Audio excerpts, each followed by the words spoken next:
Tina Marovich speech on World Constitution Day August 1, 2021, Barrie, Ontario.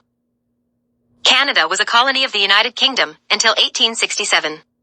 From that time until 1952, all administration of Canada was done by the Governor-General, administered by the UK government and appointed by the Crown reigning monarch. In 1941, during the Second Major Colonial World Powers War, the United Kingdom, by Prime Minister Sir Winston Churchill, and King George VI agreed to the Atlantic Charter via President Teddy Roosevelt, and decolonization by President Joseph Stalin. France and China were both in agreement.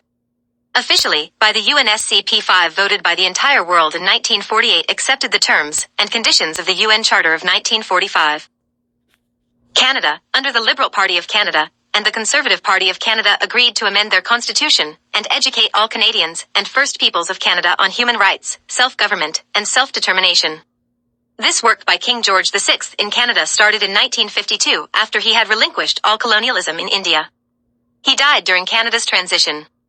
While the Governor-General and Lieutenant Governors of the regions were stripped of Crown, EI, the Crown-embedded colonialism was emptied by UK, and the monarch, the Liberals, and Conservatives upon King George VI's death decided to ignore the Allies and continue with the Crown Governor-General and Lieutenant Governors on their own.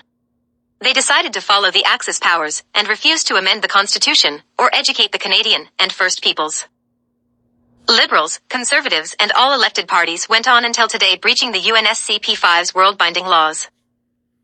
Canada's first betrayal of the Allies, USA, Russia, France, UK, and China.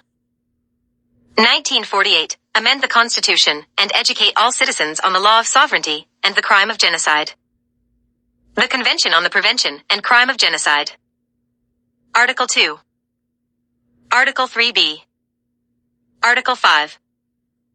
Canada's second betrayal of the Allies, USA, Russia, UK, France, and China. The Declaration of Human Rights 1948. Article 1 through to 31. Canada's third betrayal of the Allies, USA, Russia, UK, France, and China. The Declaration of Granting of Independence to Colonial Countries and Peoples, 1960. Article 1 through to 7. Canada's fourth betrayal of the Allies, USA, Russia, UK, France, and China. International Covenant on Economic, Social, and Cultural Rights. Article 1 through 31. According to world-binding laws and the Allies' UNSCP5, Canada has adopted all of these measures. However, clearly today, August 1, 2021, Canada has removed all of them from the First Peoples of Canada, specifically the Treaty Indian. The Indian Act 1876 to 2021, current, continues to remove all of the Allies' binding laws from the Treaty Indians in Canada. Section 115, A, B, which are present, and C and D 2014.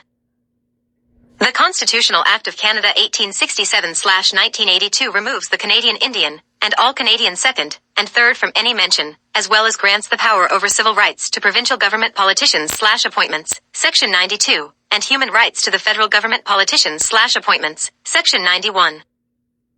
A genocide has and is occurring today. Please UNSCP5, act now, enforce ICC, and live up to your promises to the world. End the reign of terror in Canada. Step in and save the Canadian Indian from the Axis colonial power, first-class Canadian regional and federal politicians.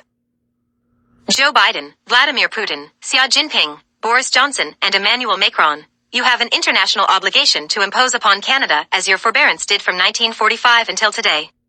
End colonial crown that is a clear breach of your world-binding laws listed above. Return the souls of the dead children to peace and restore the First Peoples of Canada. Kai Megwick.